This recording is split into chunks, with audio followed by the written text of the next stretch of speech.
Greetings, and more greetings to you, good people. My name is DJ Holly, and welcome to Point 5 Creative Studios. Chitubu cha content, chitubu chisingapwe, chitubu chinoniwa nemunhu wese, chitubu chakavhenekwa, chikaongororwa nana mazvikokota kunzi aiwaka. Chitubu ichi chine content iri healthy, content iri clean, content yakachena, yakakodzera unge chikonsumwa nemunhu akaita unge wewe, ndosaka uri panapa muzuva ranhasi. So if it's your first time here, dzvanya subscribe button and the notification bell so that you don't miss out on any exciting content uploaded.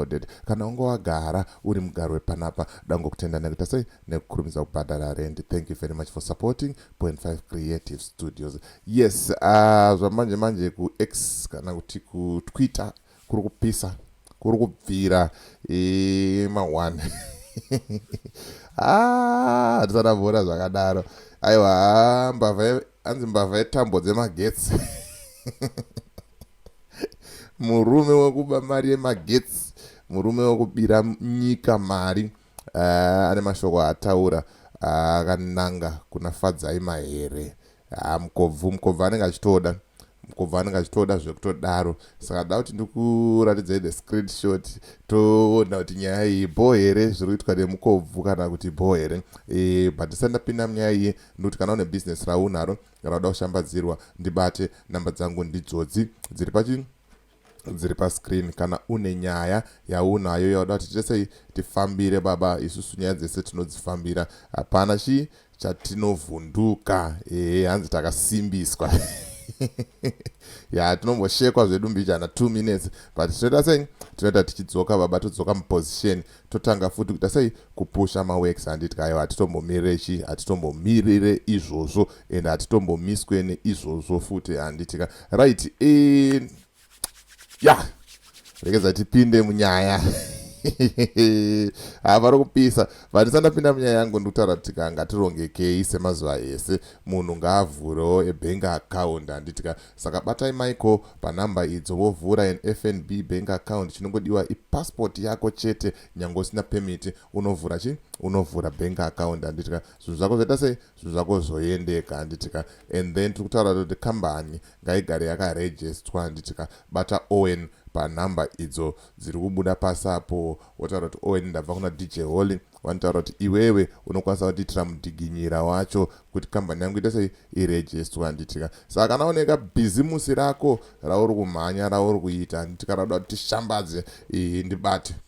Handitika ndibate, namba dzangu ndo dzamunogara muchiona vazhinji vacho munadzo. Handitika right. Nyaya iri kunetsa ndeiyo ine post iri apo ero, pane picture ranga riri pacirculation nhasi makuseni, rakanzi Harare hamuna zera nayo. Iri ndo picture racho iro riri apo iro, rine mbada, rine bere rine bere. Saka mukobvu amba atora picture iyi mbaanotwita zvikanzi me when I finally decided to deal with this tsikombi called Fadzayi Mahere once and for all. Every day Wicknell Chivhayo this and that. Ndinomuisira bere kumachambers kwake achangamuke, anozofunga kuti handina backup. Ndaseka zvake mukobvu. Amenoti kana nyaya dzacho dzakusvika pakuda kutumirana mapere zviriko here zvinhu zvakadai. So kuti wakuda kutumira munhu wechikadzi waremerwa nekutaura kwemunhukadzi achikutaurira kuti uri mbavha everyday, uri kuba mari dzenyika, uri kutsotsa vanhu, wakuda kutumira mapere ameno muneonawo sei nyaya iyi kuti ibo here yakuitika yekuti vanhu vakusvika palevel rekuti vachitumirana mapere. Munongoziva kuti Wicknell aiwa mufesi waED, matop shata chaiyo. Saka iye anenge achiti aiwa backup ndinaro, handibatike, I'm untouchable. Ameno zviriko here zvinoitwa nevakomana, kufunga kwako zvine musoro here izvozvizvo. Ende ukada kuona mapost aseWicknell paFacebook,